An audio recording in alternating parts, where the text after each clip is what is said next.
to go live. You fucking mash that button. He's got a shirt on. It's the color purple. It's not purple. In fact, it's turquoise with the Dockman on it. Everyone should buy it. This entire podcast is going to be about the shirt Rob is wearing. Yes, exactly. I need more pitch shirts, people. I need more pitch shirts. Welcome to BrotoGP. This is episode number 139. We were talking about Misano number 2 and the Catalunya GP. We had 2 weeks back-to-back of racing that we need to get to. There's a lot going on. As Kev already mentioned, we have a new shirt to announce. If you're watching on YouTube, you can see it. If you're not watching on YouTube, either go to the YouTube, like, share, and subscribe, or just check out all the social media because it'll be there. There is a lot of people in the chat right now. There's like 45 people waiting on us. So let's get started. Actually, you got to keep them waiting. You got to keep them waiting. Which we do with shirts every single 45 time. people waiting on us. We could ask those 45. We could ask those people whether they want to hear us talk about how the fact that Dovi totally choked and sucks and deserves his banishment, or that someone got murdered outside the door that I was sitting at while I was training live in front of us. Murder.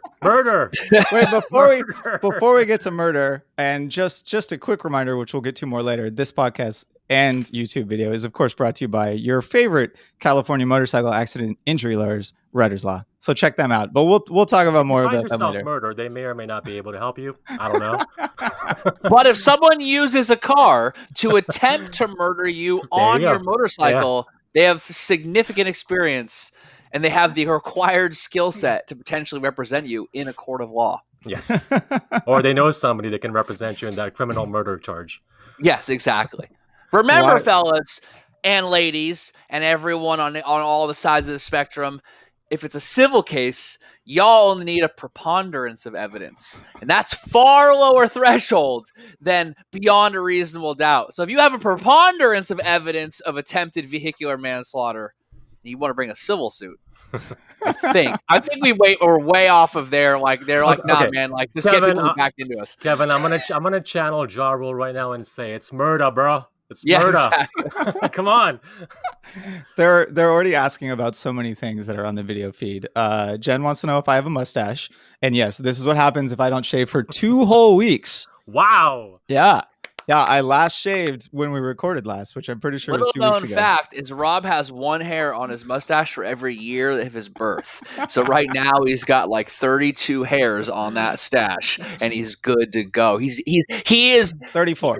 Rob is milking that stash like that 13-year-old kid that got the stash in junior high that would never trim it, so it was like that weird baby hair still. And you're like, dude, you've got to get rid of that. Now we're 15. He still has the weird porn stash. Everyone else has already started growing facial hair, and it's no longer special or like different, or no longer like is part of his identity as that first kid who could grow facial hair yet, and yet he still has the just absolutely disgustingly dirty porn stash. And like, remember that, and people, if you don't have your friends shave their stash when they're 15, you grew up to be Aaron Canet.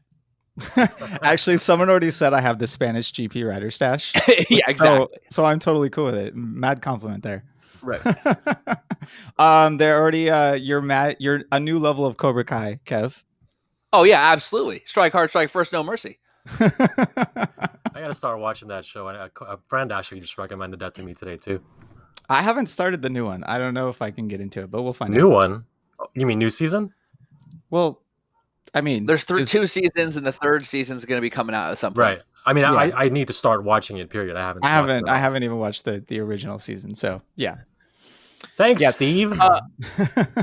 So what happened is we were going to record last week. We kind of thought about it, but there was some fires and some issues and all that, so we didn't. So I would have told this story earlier, but along the lines of like the burrito shit story and all that, my friend and I were training like a private training session because you can't technically be open. It was fine, and we're doing jiu-jitsu. It was wrestling practice, and all of a sudden out of nowhere, this chick just like storms into the place, right? Our little like studio, like wrestling studio. And she's like, "Can I use your bathroom?" And I'm like, oh man, like this chick just rolled in, has to take a shit, and she didn't even try to hide it. You know what I mean? Like we already talked on the last podcast about how every person you know has like been hiding them taking a shit for like 5 years, right? Yeah, she had the cross legs and everything, right? No, but what she had on were pajamas, and it was 2 in the afternoon.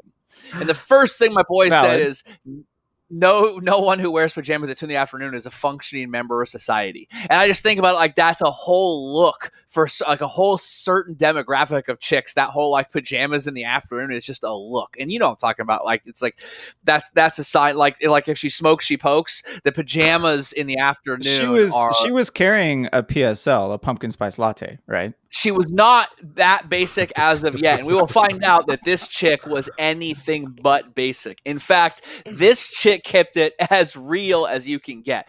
So we're like, because like obviously we don't want some random person who looks like they might be tweaking just coming out and like taking a dump in the place, because like COVID's a thing, and apparently scientifically the aerosol from your fart spreads it really fucking like consolidated. So the viral load of a COVID fart is gnarly. So do not fart on fucking people's faces if you think you have COVID.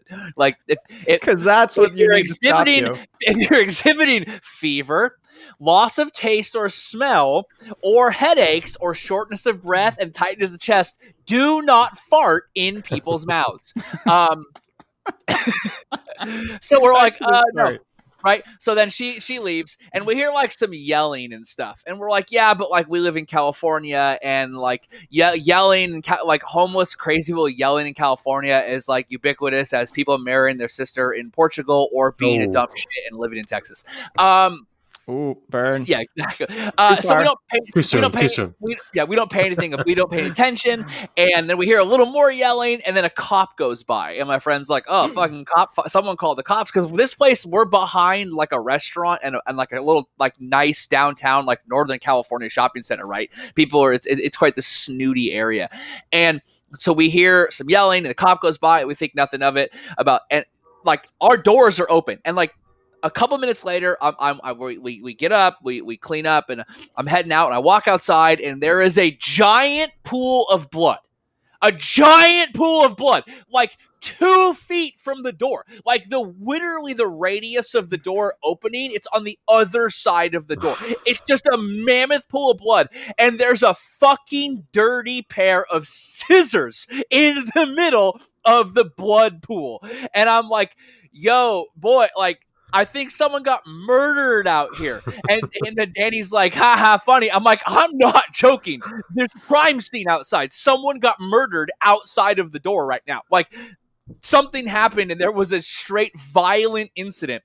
So he comes out, and he's like, oh my fucking God. And then, like, what we come to find out, and like we go around the corner, and there's fucking cops everywhere. There's an ambulance, and she's in fucking handcuffs, and like just like, you know, put her in the back of the car, and you hit her with the fucking head on the door on the way in. You know, all the fucking shit cops, you know, like if shit gets real. And it turns out that a fucking cop and a social worker roll up to deal with this crazy out chick, not a social worker, excuse me, a paramedic. And assaults the paramedic, steals his bag, opens the bag, gets the scissors, and stabs the cop in the fucking face with the scissors. Straight up into the dome, right? Scissors through the fucking face. Like, literally that dude in 5 years is going to be pulled the, like, you want to know how I got these scars from the Dark Knight? Like, just, I mean, and this is like a fucked up pair of scissors. It's not like these are those ones that they can use. They'll cut your fucking pants off if you're in a motorcycle accident. The leathers, yeah, right? Or if you're just in one of Rob's sex tapes and you're doing role play and you're just cutting out of leathers, right? So that thing fucking annihilated his face, and there's just blood all over the wall. And I'm like, what the fuck? This was like 2 feet from the open door where we were just chilling, and we heard like none of it. That's commitment to training. So that was my Sunday. If you guys want to know, that's what happened on Sunday. I feel like this one is an escalation too far from the burrito story. I mean, this is just way too grisly. Legitimate attempted murder. Like they. Oh my God! Like, what the hell is going on? And the craziest part is I live in like. Not like I don't live in like a big nice house. I live in a converted barn, but the area, like Dennis, you know, knows the area we live in is like a pretty affluent area. Somehow these things just keep happening in my vicinity. And one of these days I know I'm going to have to call Writer's Law with a Z.com because some crazy thing happened to me and I'm going to need legal representation for it. Wow. Damn. So you watched the race in the morning on Sunday, and then you went and trained and almost witnessed a murder. And had a murder scene and like had to be like, you know, interviewed by the cops and stuff. Wow. Damn. All right. Well, speaking of motorcycle racing, Kev, thank you very much for that traumatizing entertainment. That It was quite traumatizing. Yeah. By the way, Kyle Newman said Danny Kent was outside. Yeah, that was the joke. That was it. He was right. He's gonna cut it, dude. Right, exactly. I'm sure her name was Daniela Kant or something. Man, you should have let her take that shit, bro. I mean, you could have saved the cop's life if you let her take that dump. It's all my own fault. I mean, come on, bro. Wait. The stabbing happened after you said no to her taking the shit? Yes, correct. Oh. So you see? Oh, damn. Way too backed up, man. When you're too backed up, we're like, no, you can't. And then she's shit like, oh, went down, man. Yeah. There was a request for me to pet the cat. That happened. Oh, okay. All right. We got to talk about Misano number 2 first. So I think main talking point for this entire episode is that Ducati choked. So the first choke was, of course, 7 laps to go with Pecco Bagnaia crashing out of the race. And I mean, I kind of expected lots to happen in that race because we had so much action kind of early on with a bunch of crashes and stuff. But for it to go down again with 7 to go, for the leader to crash out of the race, especially Pecco, I mean, I put that up to just crazy pressure from Mav in second place. Well, like he always kept him. Go ahead, Dennis. Right, I agree, and I felt really, really bad for Pecco. I mean, as much as I wanted for Mav to finally take a win, I mean, to see Pecco take his maiden win would have been awesome. But I did wonder, eventually when the pressure from leading at the front and knowing that he couldn't build that gap back to Maverick would take over, I did not expect him to crash out, whether it's his fault or a tear off as well on the track. I was only expecting for the tires to eventually go off, or for Mav, for the second half race Mav to kick in and eventually take his place. But I did not expect him to go down. I did not want Pecco to go down as well. I didn't expect him to go down. Title rub sex tape. Bam. So the whole tear off thing, I gotta interject for a second. I love it. Tear it up. The tear off thing, like, dude, you lost the front, and he looked so dumb doing it, and everyone's like, "What the fuck?" That he was like, one of Fabio's tear off Scott and Jack Miller's thing, so it choked literally, right? It literally strangled it. He's like, "Oh, I got a tear off too. That's what happened to me. Yeah, same thing." Like, he literally couldn't think of, and like, remember that episode on Family Guy where he's like, "Don't say your real name. Don't say your real name. Just think of what comes to you." And then he sees a P, and then a tear, and then a griffin, and he's like, P, tear, griffin. It was like the same thing. He's like, what was your excuse?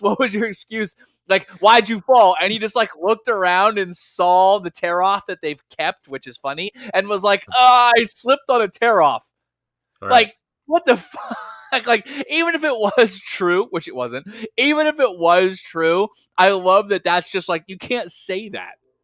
Well, I mean, look, listen, even if you blame it on the tear-off, you can't have a tear-off there. That's not where the guys would normally pull off a tear-off anyway. So that's already inadmissible in the court of law. Right. There's not a preponderance of evidence for this. Ryder's Law would not take this case. That's for sure. You are at fault. Well, they're not gonna recover money for you from the tear-off. Correct. Exactly. Yeah, it's not gonna happen. Yeah, tear offs mid corner all day, like Tricky Nicky says. No, I mean, aside from the excuses, it was great to see such a performance out of Pecco. Obviously, he's feeling a lot better from the injury he sustained earlier in the year. It still doesn't look like he's 100%. He's still kind of limping, but it's obviously not. He's getting better, right? I don't think he had a crutch at all at Catalunya. Yeah, so it's not a hindrance to him riding, obviously, for you to lead 3/4 of a MotoGP race. And this is definitely shades of what we're going to get next year out of them. Unless like we've seen with so many other racers, that moving to the factory team actually kind of stunts your performance. But we'll talk about that a little later. Yeah, go ahead, Dennis. No, I was going to say, Iannone comes to mind, right? When he went to Pramac to the factory seat, I don't think it was an issue at all. He actually did make a step forward and got his wins, etc. So, Pecco may also be just like Iannone. Yeah, so that was the first choke by Ducati. Well, aside from Jack Miller's bike actually choking, that was actually the first one. But then we move on to kind of the resurgence of Yamaha. So I think, Kev, you've been saying this for weeks. that the Yamaha isn't bad. It was actually just Austria. So we finally have Misano number 2 to show that Mav can accomplish something. This is the best part, right? Like we were talking about this on our side group chat about how like I think Dennis brought up that Maverick, got pole again. Like, and we were talking about like, is this seesawing of him being like the best or the worst, like good or not? It was like, well, it's not actually funny. It's not a storyline and fun until he actually wins and seals the deal. Then it's like, okay, these poles potentially mean something, right? Or these good starts or these dominations in practice, but we need a win to like keep it going, right? Like otherwise, it's not a rival. Like if he's having if like sucking and being good are having a rivalry at the apex of Maverick Vinales, it's not a rivalry. Sucking's just kicking ass, and you need an actual win to even it out, right? So for me, getting that win was awesome, not just because it kind of furthered my point that the Yamaha is actually the best bike on the grid, like straight up, but that Maverick, like it gives us another storyline. Is he going to suck or is he not? But you have to actually win first for that to have weight to it, for that to carry like weight and importance. And so for me, watching him win, just enough to like maintain his status for Danny Pedrosa like, but also gives us that story of like he might win or he might get like 7th. Or he might win, he might be 14th into the first turn. Mm-hmm. Which we'll get to later. Yeah, right. Yeah, I agree. It definitely solidified the storyline for me of Mav, as did his later performance. But it's crazy that we finally get to a Mav win, and he's like more than a third of the way through the season, halfway through the season, and we're at our 6th different GP winner, and he's the 6th one. Right. It's absolutely insane for him to be one of now the more experienced racers that have actually won a race, and for him to be who is effectively might be the last new winner for the entire season. I think Mir's going to win a race, so he's definitely not the last new winner. But what's interesting is like we've talked about how is the changing of the guard, so to speak. And what's weird is you wouldn't normally think of like Jack Miller and Maverick as the old guard, but I think these guys got to really be careful to be overtaken by this generation that's just seized the moment. Like. Mm-hmm. Fabio has completely seized the moment in 2020. Like people will give him shit about either he wins or he's not good, but he still won 40% of the races. That's a pretty good. So if you're going to be either win or not do good, if you win 40% of the time, that's still pretty dope. Well, and that's exactly the position Mav is in, right? Either he wins or second position, or he's really not good. Right. Except you have to win more for that to matter. You know what I mean? 'Cause otherwise you're just Miguel Oliveira. Like, so like, for me, I think that, and then you see Jack Miller, when I posted an original of like some of my thoughts about who I thought might win the title, who is like a legitimate contender for it, people were like, you got to include Jack Miller. I'm like, dude, he's not going to fight for the title. He's not consistent enough at all. Pramac is not like a good enough team to fight for a title in the same way that like they're not I don't want to say they're not professional enough, because obviously they're super professional, but comparatively they're not the team that's going to fight for a title. Too inconsistent. They're not as hard to Yamaha. Right, and you see, and obviously this time Jack Miller getting the tear off wasn't his fault or the team's fault, but it's just an example that Miller's never like quite going to take the step, I don't think, and Maverick never really took the step, and now it's been so long while we've been waiting for either of these guys to take their next step that the new group is coming and trying to like literally leapfrog them. You know what I mean? Like we've been waiting for Jack Miller to take the step from occasional podium and top fiver to like winner and regular winner. When I mean winner, I mean like regular dry race threat, not his weird one-off win. That didn't really count. It counts, obviously. He'll always have that trophy, but it didn't count in development. He still needed to develop and proceed and gain momentum. And Maverick needs to really watch out for these, like, Mir could completely overtake Maverick, like in terms of like, you know what I mean? Like the Spanish hot shot, that's not Marc Marquez. And like, I would really worry if I was Miller or Maverick about this young guns group overtaking us during 2020. And the same thing with Dovi, and we'll get to Dovi choking. Like this was his chance. We all said that. He's the most consistent guy on the grid until it needed to matter. Then he's not consistent at all. And he got his win. That's great. But what the hell happened? He's gone. He's a non-entity. He's a non-factor in the races out of nowhere. Wait, are you talking about Mav or Dovi? because No, I feel Another example. No, but it's they both applicable. apply. It's interchangeable, I guess, Rob.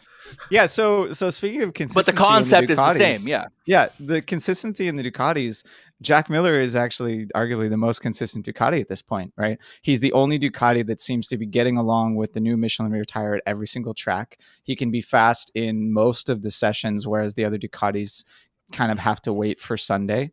And Jack even has been able to come through Q1 a few times and still does well in Q2. It's interesting to see this all happen for him. And if it weren't for the bad luck, right, he would with the tear off. Let's see, how many points is he behind Dovi? He's 9 points behind Dovi. Like there's a chance without that tear off, he would be higher than Dovi in the championship. There's still, I'd say there's a good chance with the way that Dovi's been going. If Dovi doesn't pull out Aragon both times, that Jack Miller is going to beat him in the championship. And that's going to be a really, really bad luck. Bad look for Ducati. Well, it's gonna Dovi. validate their choice to that. As much as we all love Dovi and I wanted him to win, he's the guy I wanted to win the most. Like, he is a little bit older, and if you're talking about changing the guard seems to be kind of the theme of the year. You're looking at what Ducati's done, right? They're going to have Miller, they're going to have Pecco. Then they're going to have Jorge Martin and Zarco at Pramac. Like, that's a wide variety of well-established, like, next level people like that, and I think that I would, if Dovi's showing that if he was going to seize the moment, now was the time, and he's not doing it, and maybe that just is a sign that, we can't get it up. You know what I mean? I mean, the fucking the championship trophy rolled in. That fucking they rolled in championship trophy. That was a red panty night. I mean, Conor McGregor style, red panties, thigh highs, ready to go, red wine. What's up? And Dovi fucking could only get from like 6 to 7:30. And 7:30 is not going to cut it. Ooh, only 7:30. If it can fold up a little bit when you're trying to go for it, it's not good. And that Dovi's having that problem. I mean, Dovi might have needed.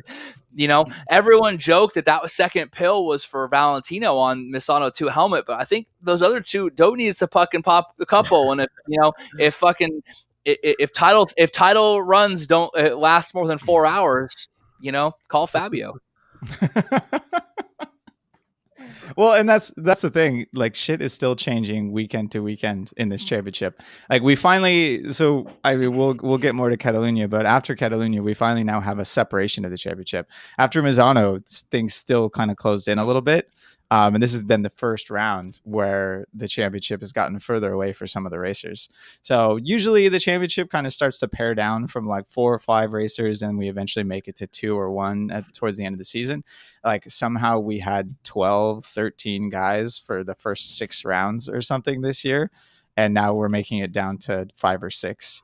I mean, some may argue that it's already down to 4 or 5, but when you're within 30 points, like anything crazy can happen. Exactly. Yeah, especially, I mean, Fabio is the first one with 3 wins now, the only repeat winner. He's the only repeat winner, right? But at the same time, he could retire or get 13th in the next rounds. Like, the pressure of France coming up for him. Come on.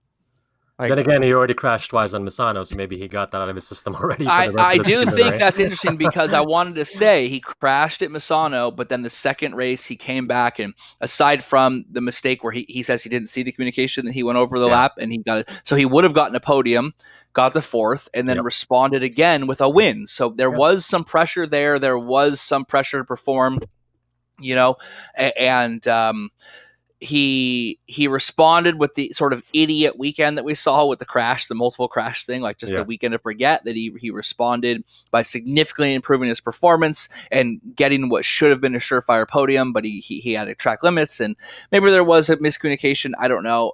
That's got to be on his team to not put up on the pit board as well. You can't just rely on the communication, because you have no way to confirm that you got it unless there's like a confirmation button. Maybe, I don't know, but if you can't confirm that you saw it, you got to make sure you put it up, redundantly.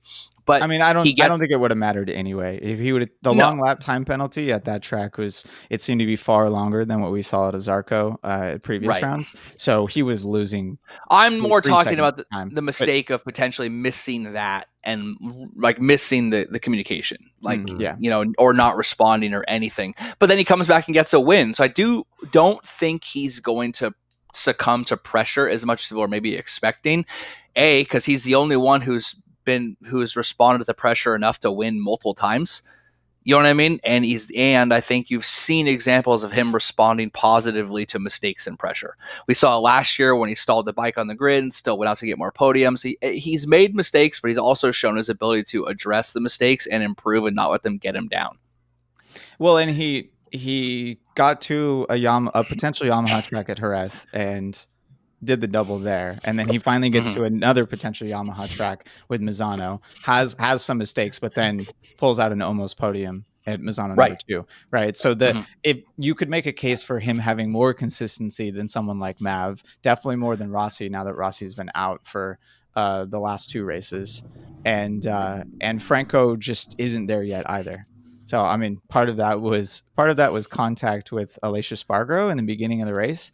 But I mean, with the way the season is going, if you don't have a good session in qualifying and start near the front, or you don't have a very good start, like everyone is too freaking close into the first like 5 or 6 corners, and just stuff is going down. It's ridiculous how much a bad start or a bad qualifying is punishing people this season alone. Well, now everybody knows how it feels to be on a Suzuki. Yeah. Or to be mad. Let me just say, look, I'm going to stick, speaking of Suzuki, I'm going to stick to I'm not saying the Suzuki is the best bike on the grid. I don't know what the best bike on the grid is, but I think... I do, the Yamaha. Okay, but in my opinion, maybe it's just me, but I feel like the Yamaha, this has been the most particular it's been. So I think... While I can't say which one is the best bike, I feel like the GSX-R has the least amount of problems.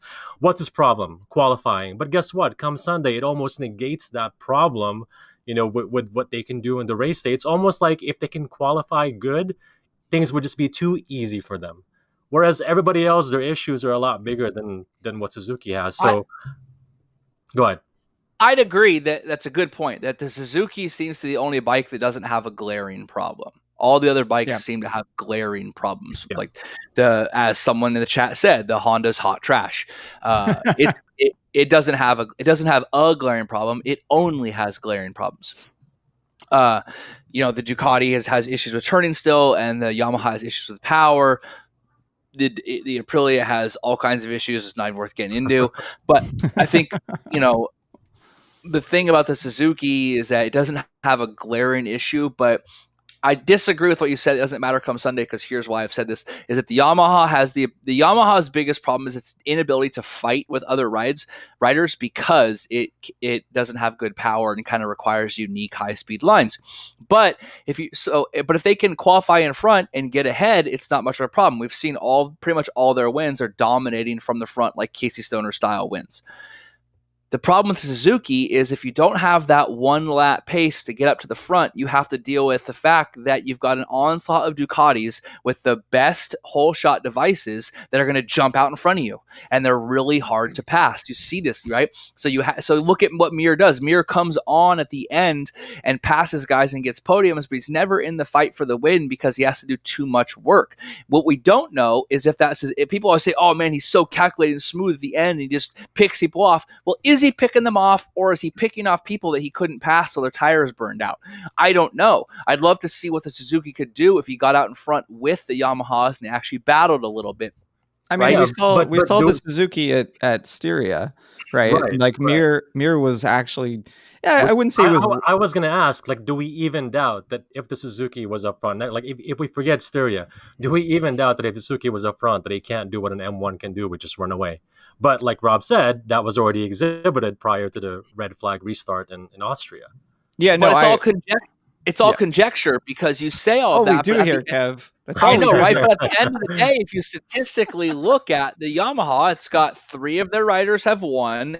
They've got multiple poles, multiple podiums. They're leading the championship. They've got 5 wins in 9 races. Like, they have the win, or whatever the number is. They're in terms of every metric of quantifying performance, they are leading it.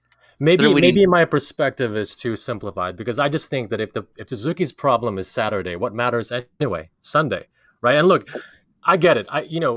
They have an issue with having to fight through the mid pack, which includes the likes of the missiles like Ducati. But the thing is, they've shown that they can get through them. So again, I go back to my point. Like, if it comes down to a race bike or race weapon. So to Kev's point, though, they haven't shown they can get through them, because if they did, they would be leading the championship. Correct. That's essentially what he's saying here. When are they ever passing Jack Miller? They pass him in the last third of the race when his tires are burned up. They don't pass the Ducati when the Ducati's got fresh tires. Yeah, I mean that's a valid. Ending the race ahead of your competitors. Oh, it does matter if your job is to beat the guys that are out in front. If you've got to get past the Ducatis to fight those guys, and you can't get past them till their bike degrades in performance, you effectively are riding a Ducati. You see what I'm saying? So Miller is riding a Ducati for the first 17 laps. And then he's riding a Suzuki for the last handful of laps because he can't get past the Ducati. So if you're only running the pace of a Ducati, you're running a Ducati. I don't know. I guess he effectively has. When it comes to a race, I'm going to choose the one that's going to take me race distance. Right. I'm not disagreeing with you. The argument is not whether the Suzuki's better than a Ducati. The argument's whether the Suzuki is the best bike on the grid, despite the fact that under no metric does it show that performance. That's why I did not say that I was willing to call it a best bike or any of the bikes on the grid. I just said that if I'm going to pick my poison, I'm going to choose Suzuki. Any bike is the best, then you're not willing to. I said that to begin with. I was not making a statement on the best bike. I was making a statement on the one that I was going to choose come race day, and I'm going to stick with the Suzuki as my race bike. Dennis's lack of commitment is why you see like 19 bikes behind him. Pick one, or different shirt every episode. Yeah, exactly. Didn't you? And you're just sold another one, and you're going to put a deposit down on another bike too, right, Dennis? Wasn't that? Okay, I'll tell people later. Actually, there was one guy that left a comment on that video asking about for more intrigue about your review. Yes, exactly. Oh, okay. Yeah. All right. I mean, to Kev's point, if I was going to pick a bike that would get me the highest in the finishing positions on Sunday, it would have to be the Yamaha. Because, I mean, that's the thing about MotoGP, right? Everyone can't just say Maverick sucks and then be like, yeah, but he won on the Yamaha. The Yamaha must be pretty good if the guy who super sucks can win on it.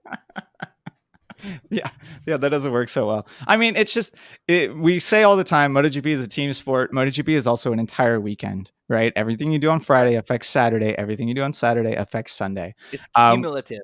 Yeah, we're not in the era anymore where Rossi can qualify in 12th, because generally he's been bad at qualifying, and he can just make it through the entire field and win while fucking around with the guy that gets second place, and then he takes off for the last couple of laps, right? We're now at the position where you have to put everything together, and Saturday afternoon is very, very important these days. It's really interesting for me as a fan and a spectator, because it makes me want to watch Q1 and Q2 even more. I mean, I already get a kick about those guys putting together such amazing laps. Even though, we haven't seen lap record pace, because Jorge Lorenzo still has a few. But like Catalunya, they keep changing the damn track layout, which they finally changed it to a good one. It's World Superbike used it too, which we probably won't have time to talk about. But yeah, no, qualifying, very important. It leads to Sunday results. Like, if Suzuki can get that together, I think that they're going to rack up the wins that will make it easy for people to say it's the best bike on the grid. If they don't get it together ever, maybe it's Mir and Rins's fault, right? Maybe they're the ones incapable of putting in those laps. But maybe not. Sure, we haven't. Especially with Rins, we haven't seen Rins on any other bike but the Gixxer since moving up to GP. So that actually could be a valid point, Rob. And we've only seen Rins, of the 3 seasons he's had, have 1 season not hurt. Right. He started this season hurt, got hurt really bad his first season. So this goes back to what Rob's talked about many times. With no satellite team, you can't develop the bike because you only have 1 rider on it, because Rins has been hurt for 2/3 of the time. Yep. And I think Rins is great. He's a potential champion, but when push came to shove and it was difficult this year, he tore his shoulder up. Now he's got to deal with that. He finally got on the podium and looked good, but how are you going to develop a bike when you have no satellite team, when you only have 2 riders and you only have half of one of those 2 riders? Can I just say, I really do hope that the current form Suzuki is on will. I don't know if it's confirmed yet, but I hope that we do get a satellite Suzuki team. And in fact, I do want it to be a VR46.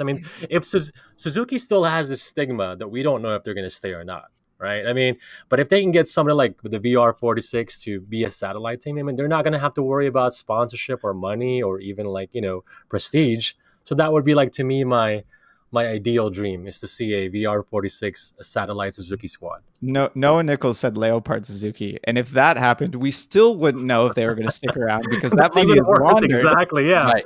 But then again, two negatives might make a positive, Rob. I don't think that's how it works in finance. Yes, it's numbers. It's all numbers. Not with money. Ask Donald Trump if it works for him or not. Oh, Too Jesus, far. right. Too far. Don't do it. VR46. Leopard Energy is probably where that $423 million of foreign debt is. Don't do it. Yeah. Don't do it. Melandri. Yeah, no, we want Rizla Suzuki back. That would be good. I thought the current Suzuki still said Rizla on them, like really, really small somewhere. I don't know. I know they're mostly X-Star, which is the oil company that Suzuki owns.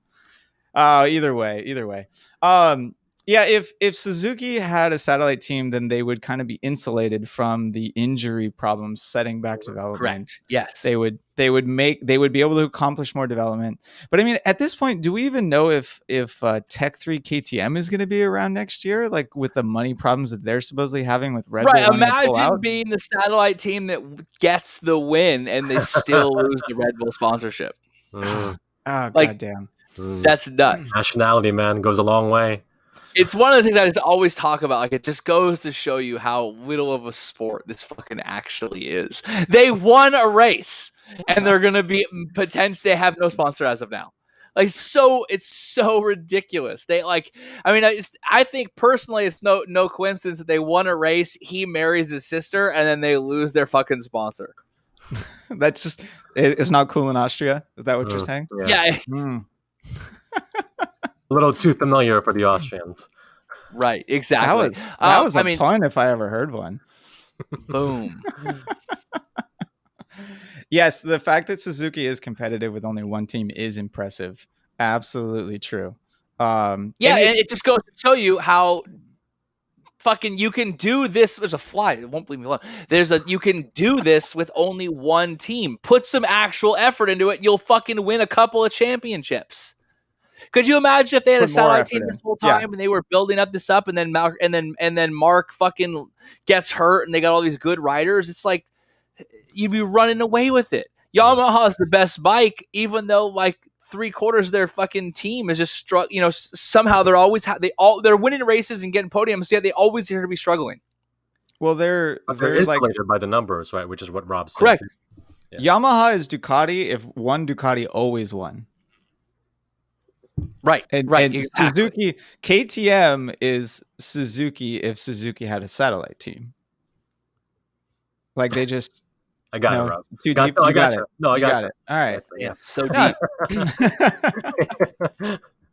I mean, because God, if Suzuki had the money of KTM and was able to do the satellite team with their technical knowledge and their previous expertise, right? Because we've said that about MotoGP before. There's so much that you need to know ahead of time to make a bike and make it go faster on a racetrack. That coming in and KTM accomplishing what they did in so little time in 5 years is absurd. Like Suzuki has had previous years of experience, and which is why they're at the position they're at right now without. But it's not actually absurd. What, with KTM or Suzuki? KTM. Oh, I mean, it just showed what was possible, right? Right. Because no one else has done that before that I know of. Even though you Ducati did bring up it when they Ducati. showed up. They podiumed in their third race and won their sixth race. Did they have zero experience like racing superbikes before, or near zero? Well, they had no MotoGP experience. Yeah, it's true.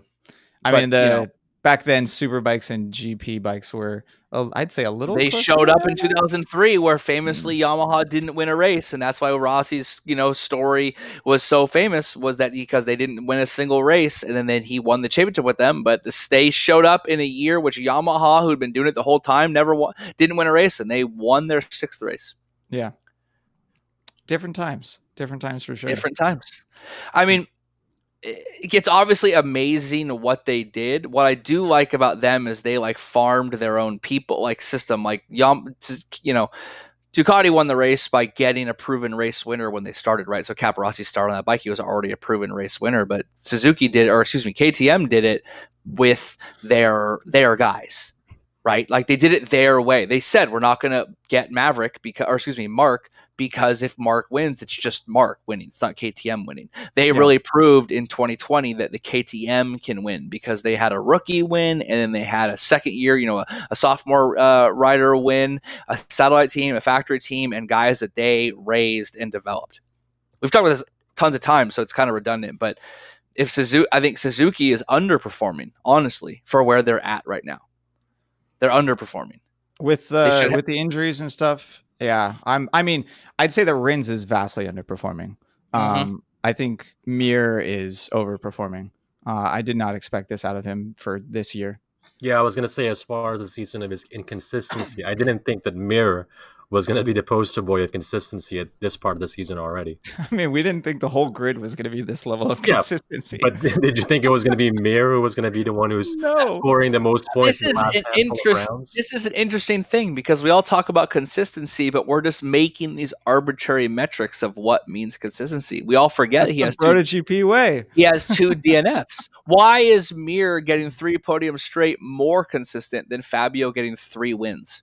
It's actually that he's. Why do we decide points, right? Why are we deciding that? In the last 4 races, Mir scored more points. Yeah, but in the last 9, Fabio scored more. We're choosing these weird metrics that are deciding. Well, yes, if we count when Mir started getting consistent, then he's the most consistent. But it's self-referential.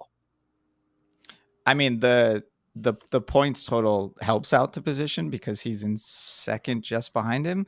But I think I put more stock on finishes than I do DNFs. And Mir's finishes are vastly more consistent than Fabio's. Why? Like that's the main Why metric is for me. how are just how just how I don't know. No, just how I rate all this stuff. stuff. This is not me arguing with you. This is me doing the brocratic method. Yeah, I mean that's through with questions because I'm legitimately interested why most of the fan base seems to view Mir getting 3 straight podiums as more consistent than a guy who has been on the front row nearly every race and won 3 races, and the only rider who can win consistently by definition. Because no other riders won more than one. And fewer DNFs than Mir. No, right. I mean that's just kind of my opinion on the consistency. Is like for some reason, like watching races and looking at all the numbers, like I put way more stock into actual finishes than I do DNFs. Man, there were a lot of good messages in the chat about the KTM. The FIM wrote the rulebook to help KTM. No, they wrote it to help Suzuki. You're talking about what's the word? Concessions. No, Suzuki took advantage of concessions before KTM did. To Trent's question, what happened to the first few races don't count. That is true, and I still stand by that, and I think Rins was an example of it. But again, we were setting the stage and getting ready, and I would say they didn't count as much as the season sort of officially started, but again, I guess I view of that you got to win. Like I need Mir to win before I start viewing him as he's really consistent. He's really consistent at almost winning. That's great, but you got to win. And people will be like, what about Nicky Hayden? He hated his way to the title and blah, blah, blah. Yo, is Mir really good or is he going to luck out? Because people are sort of insinuating that he's really good, and really good guys don't just consistent. Really good guys seize the moment. And he's it's 6 races into when the season's officially started, or 5 races, whatever, and he still hasn't won. He needs that win. Fabio got that win. I'm not saying Mir is not. I guess it's more of I'm not arguing that Mir isn't better. I'm asking why. When for me it's all so subjective because the metrics to me don't show it as much. One win to me is worth way more than a couple of podiums. And Jack Miller can tell you that. It's hard to argue against, winning or not winning because, right, we were so relieved when Maverick finally got his first win in 2020. So it's hard to argue against that. But I guess if we're going to talk back to the metrics, I mean, for me, it's not the numbers, right? It's what I'm observing, and in a season where everybody's pendulum is swinging erratically, right? Ever since Mir crashed out in Jerez 1 or 2, I can't even remember. His pendulum, so to speak, has been pretty centered. It hasn't been as awry as everybody else's or as schizophrenic. So to me, I can't quantify that, but from what I've observed, ever since the season started, he's right. I may You have know to what I go. could quantify? Go ahead, Well, Rob. Hold on, Kev. Yeah, I may have to go look at his 2 crashes and see what happened with them. I mean, because if again we're comparing DNS, like if someone getting taken out is obviously like no knock against them, but someone like tucking in the front and taking themselves out when they're leading the race by a couple of seconds, that's way bigger than against their consistency. But I mean, yeah. So Mir DNF in Jerez 1 and in the Czech Republic. Yeah, and look, we talk about how some circuits suit certain bikes. So again, I have to go back to regardless of whatever circuit suited what bike, even if that's real. I mean, Suzuki and Mir. I mean, they're there. I know I brought that up earlier with Aragon coming up again for Ducati, but I really don't want to talk about circuits for certain bikes that much anymore. I mean, especially because it's going to be one of those stupid asterisks for 2020. Go ahead, Kev. That can be easily quantified. Yeah, is shirts that cost $25 and would ship worldwide with a shipping calculator that will tell you exactly how much your shirt will cost to ship from the beautiful city of San Diego, otherwise known as the whale's vagina, where Rob currently resides. Stand up, Rob. Make sure you're wearing pants. This is not OnlyFans. So we created a new shirt. We waited a little bit because COVID and the systemic destruction of the United States Post Office meant that postage was a little unreliable, but things have settled down. They're a little more regular. All the Fabio shirts made it. Hold up on that real fast. We don't know if things are more regular. So the reason why Kev is bringing this up, last time we shipped shirts out was in April? Which obviously was peak COVID practically. And shirts getting to other countries took forever. There were some people that took 2 months to get their shirts. Like Great Britain had problems, Australia had problems, like pretty much anyone international had issues. And I think early reports were that the respective post offices in those countries were just holding them before sending them out because, COVID can't live on things for very long. So it might have been a good idea. I don't know if that's still happening. So I'm going to ship your shirts. Internationally, I can't guarantee you when you're going to get it. U.S. mail has been solid, but everyone did get their shirts. There were no lost shirts in the mail. Everyone got it. Just took a little while. If you're international, you're better off flying to the U.S. because the planes are probably cheaper anyway to make sure that you get a shirt than waiting for us to ship it to you. So now that 2/3 of BrotoGP have convinced you not to buy the shirt that we spent a bunch of time and effort designing and choosing colors with, let your homeboy here explain to you why you should buy this shirt. Because I need money because my truck broke down this morning and it cost like $1,000 to fix. And when I explained to the guys, going to the dentist. And Buster needs to get multiple teeth pulled. So buy this shirt if you want Buster to be pain-free from dental issues. But you'll notice that Rob, if you're on the video chat, is wearing a shirt, and he can stand up and show you guys if you want. And he can show you his perfect body. In the meantime, that you can see it's a Mega Man inspired Valentino Rossi shirt. Mega Man referred to as Rock Man in Japan. And so in that vein, the kanji explanations there underneath Valentino are a loose translation to Dock Man. I personally think it's cool. Rob is wearing it. You can see it. It'll be available for pre-order. We're going to do a 5-day pre-order. The printer is local to Rob. Rob knows him. So, again, it's like a nice local company. So, we're not just going through some weird online order. So the money is going directly to some people you know and support, and turnaround time will be pretty quick, and we'll be able to send them out. So October 1st through the 5th on BrotoGP.com on our shop site, we'll have you be able to pre-order it. You can get it in men's sizes, women's sizes, and kids sizes. You'll notice one of the cool things about this one is it's a cute little Valentino Mega Man, but also it's a non-branded shirt. So this shirt doesn't actually have BrotoGP written on it. Obviously, it's our shirt and we've designed it, but I thought it would be kind of cool to have something that separates not being so connected to a podcast of drunk dudes screaming their asses off. Maybe it's just a cool shirt, or maybe you've got enough actual BrotoGP shirts like the pictures behind Rob, and you're like, I want one that doesn't look like I'm only wearing the same shirt every day. And anyways, we got a truck fund and a Buster fund going on here right now. Yeah, Kev, you being in monetary trouble is really helping out with stuff coming through for the super chats. Let's actually go through all of them right now. So Steve Kurtz Jr. got us earlier with "Let's get the party started." Yes. Eric said "Woo party." Yes, you got a party. We're definitely partying. Jen, BC Boys did not sacrifice nearly everything to fight for that right for any of you not to party. Andrew WK did not dedicate his entire life to the concept of party so that y'all would not party. I love it. Jen gave us a super chat for wishing Fabio good luck. Trent wanted us to have some Canadian pesos, which I'm not sure that's what that is. And then Kyle Wyman was the first to hop on board with the fix your truck or fix your something. Kyle Wyman got you $5 to fix your truck. Kyle.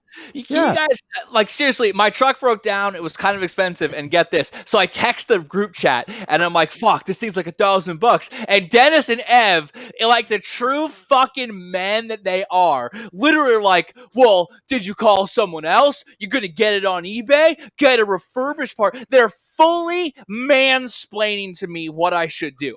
Like, literally, all I'm saying is, doesn't that suck? Like, when your girl comes to you guys at night and she has some complaint about work, or there's some bitch at her job, or some chick wore the same fucking shirt as her, don't try to solve the problem, guys. This is the worst thing you can do. Just look them in the eye, hand them a glass of wine, and be like, that fucking sucks. That sucks. What a bitch. I was looking that for was Dennis. The first thing I said. All I'm looking for Dennis is that mechanic's a bitch. And instead, Dennis and Ev decide they're going to fix my entire life in the thread by giving me a bunch of obvious advice that if I wasn't completely stuck in a rock and a hard place, I might have tried. So, it's not mansplaining. Me and Ev were just totally dadding out on you. That's dadsplaining. We judge you for the bad decisions that you've made, especially the ones that cost money. Right. So, along those lines, I always said I don't do this for the money, but Buster needs to get like 3 teeth pulled, and every one of those shirts is going to give a percentage of his money to getting Buster dental work. If you hate Buster, don't buy a shirt. That's fine. But if you love Buster, you might want to think about snagging one of those. Jen's dog got 28 teeth removed last month. I didn't know dogs had that many teeth. Right. Apparently, Jen's dog still has 10 teeth left. And in true dad fashion, I say that to Dennis, and he's like, cats need dental work? What the fuck is this? Back in my day, we threw them an old tuna fish, and they came in when they left. They went and shat in the sandbox. Like, he was like, wait a minute, animals have teeth? It was like the most dad thing ever. All right, I gotta keep going. So Pony got you for fixing Buster. So did Eric, and then Sully as well for $10. And then Tyler got your truck for more Canadian pesos. Bilal jumped in here for damn, there's another zero on that. I know that's $50 for the Buster Bite bonus bonanza. Jesus. I'm gonna set up like one of those stream things so that people can see when everyone donates. The Red Menace got you for Buster. Walk Dust said Mir wins. Maybe soon. And AG did not leave a message. We got you for $10. Oh shit! So much. The super chat just like flooded in there. Right. Damn. I mean, all I have to do is explain how much of a loser I am once in a while. Thanks, guys. I appreciate it. It's pretty rad. To go back to the shirt thing real quick, like we said, pre-orders available October 1st to the 5th. All our social media channels will have obviously the pictures of it. If you're not on social media and you watch The Social Dilemma and you realize it's a plague upon mankind and all that we stand for, not only are you right, but you'll be unable to see it. But you can go to the website, BrotoGP.com, and see some pictures of it, all that stuff, or check on YouTube, and Rob's wearing it. So I won't take up your time too much more, but 5-day pre-order, and I'm asked this every single time. Oh, I missed the pre-order. Will you print more? No, we won't. See all those things behind Rob? See that turquoise one behind Rob to his right? We could make those and make like $10,000. We still haven't done it because I just simply decided for no reason we're never printing a shirt the second time. That's the only time. We're inherently assholes, and we have to do it this way. Only time we will not be assholes. That's the only time Doc Man is being printed alone on a shirt. Yeah. Wink, wink. The blue one behind me got printed. There were only 25 of them. Yes. Yeah. Again, I don't even have one. I founded this thing, and I don't have that shirt, for crying out loud. The only reason I have one is because Ev's wife wouldn't let him wear it anymore, so he sent me his. Thank you, Colin. If you're in San Diego and you want to pick up your shirt instead of paying for shipping, I like it, Ev. You're subletting Ev's shirt. Yeah, right, exactly. I got that shit on a fucking layaway. Chris just dropped $20 for poop burritos. Poop burritos, right? Poop burritos. Yeah. Yes, absolutely. That's a reference. I need to, anytime these references come up, I have to like leave links in the doobly-doo downstairs or something, or the little info icon. I'm terrible at YouTube. We're compiling everything for a bro dictionary. Limited edition coffee table book. All right, let's jump back in. Maybe I'll leave like the timestamps in the description for people that want to skip the advertisements. No, it's not going to happen. Want to skip the self-advertisements. We literally don't just plug everyone with sponsors. We haven't, after 5 years of having this social media page, you've never seen me give you a discount code for CBD or a fucking craft brew company. You've never seen you can get this fitness tracker. Just use BrotoGP code 10 and get 10% off. Like, we've never done any of that fucking horse shit on all of our social media accounts. Y'all can put up with 7-10 minutes of us saying, look at this really cute little Mega Man guy on this cute little Rob guy, and fucking like it.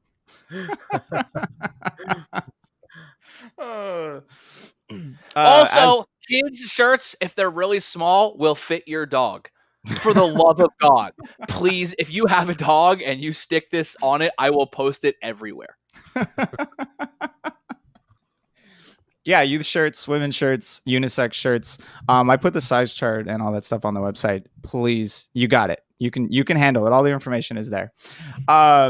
Mike Falcone just gave us $2 for Josh Heron. That was the first one.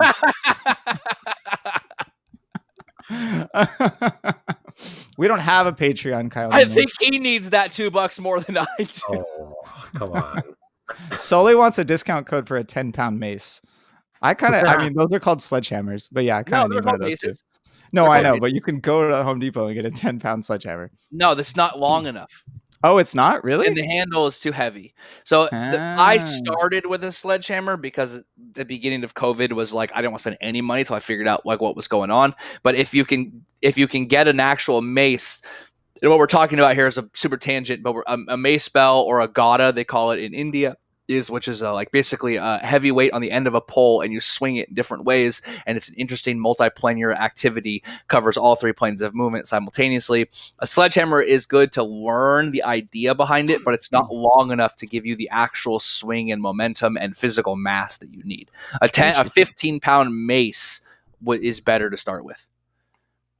Send me a link. Kind of want to buy I one. will. Okay. All right. Back to okay. Abraham up there said no one has stepped up as someone who can best Marquez. He's right. If we want to get crazy, he can still win the championship. Also right. Unless Fabio wins the next race. Yes, mathematically. As long as if everyone else in the championship crashed out and Marquez won the remaining races, there is a chance. I mean, I don't know how I feel about this. So you're saying there's a chance. Yep, there we go. I just... As much as I don't want to talk about Marquez, like I don't expect him to come back and do anything in the remaining races. Like, yes, he'll podium. Is he going to instantly win the first race that he enters? He's not coming back this year. And Kevin's been pretty good with his injury predictions these days.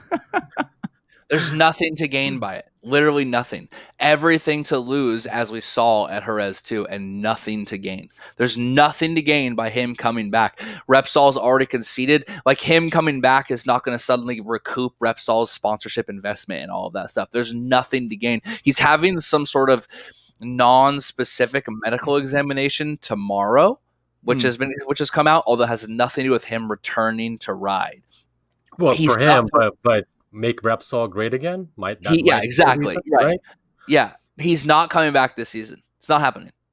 Like, I mean, he might race the last race exhibition style, put some laps in the finish. There's nothing to be gained by coming back. He's not going to win the title. The amount of effort that I've talked to my friend Josh about this.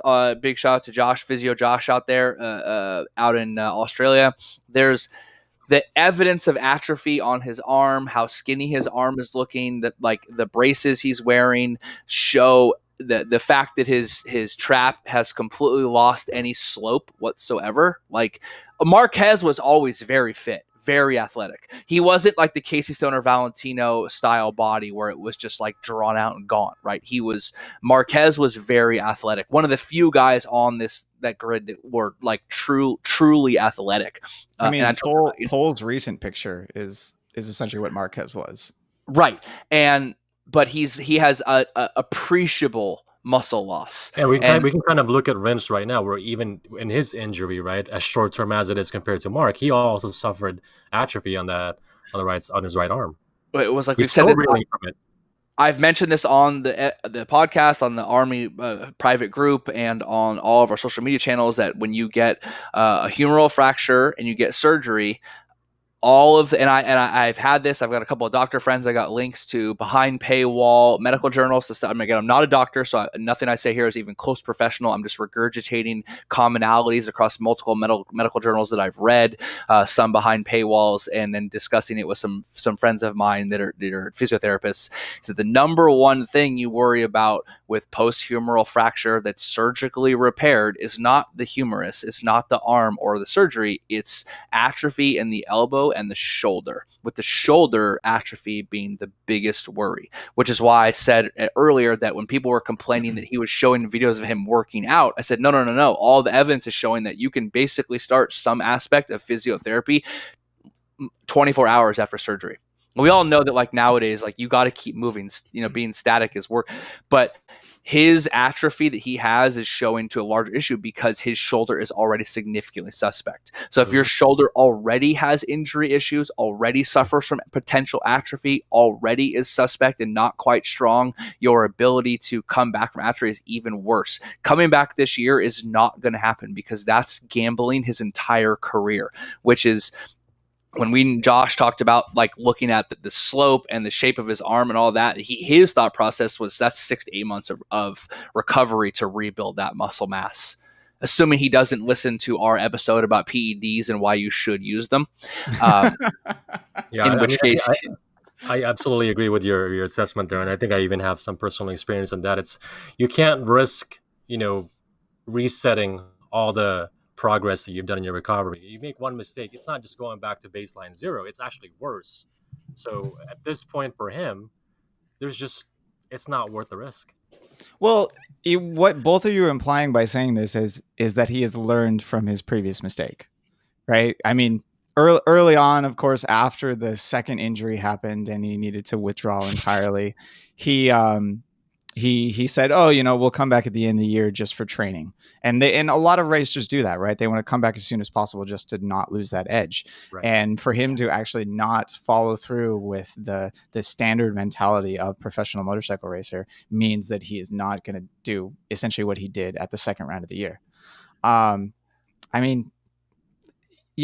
Marquez is classically... I hope that if he hadn't done that, he would be walking away with his championship. Do you understand how dumb it looks now, even more in Captain Hindsight 2020 vision, that like the year where he crashes out, re-injures himself because he doesn't want to lose the title, becomes the year where literally no one is consistent?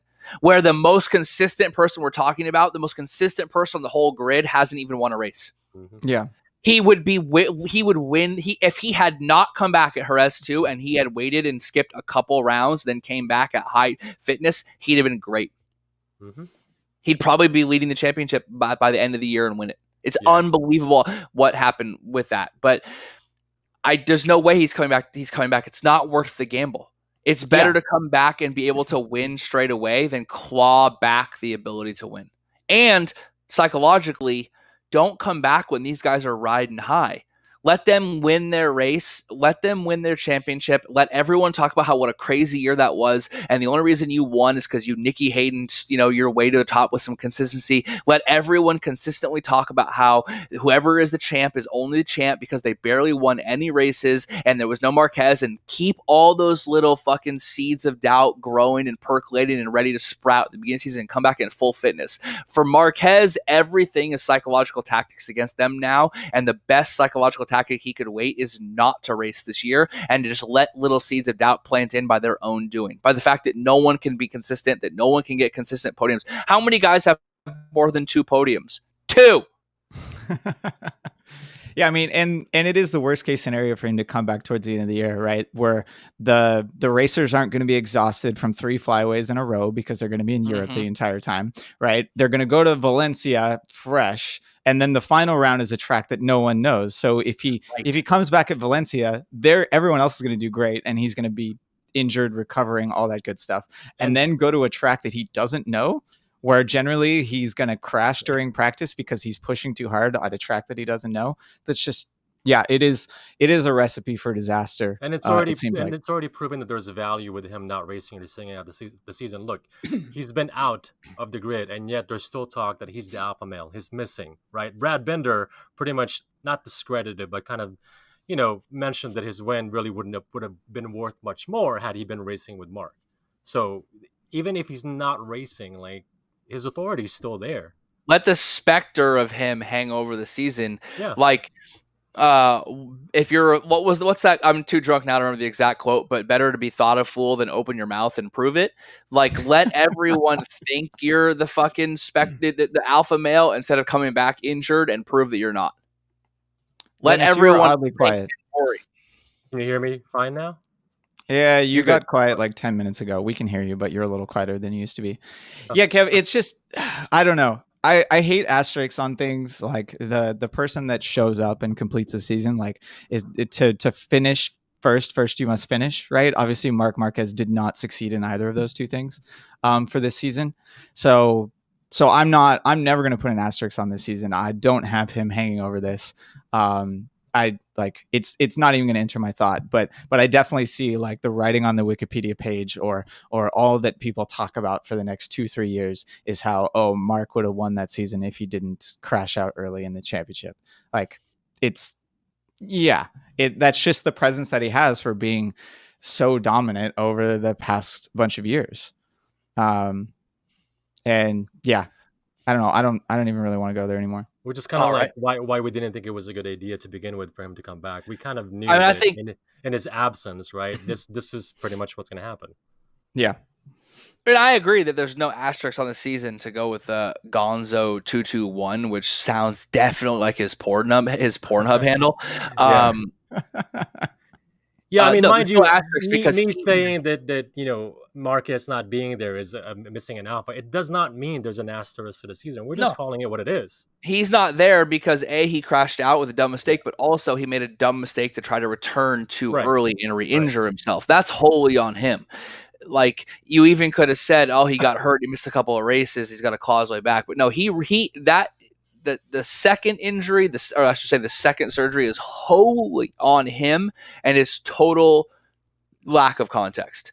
It's the dumbest thing I've seen in 20 years of watching motorcycle racing. I started watching motorcycle racing longer than that, 20 years, like 23 years, back in the mid-90s or late 90s.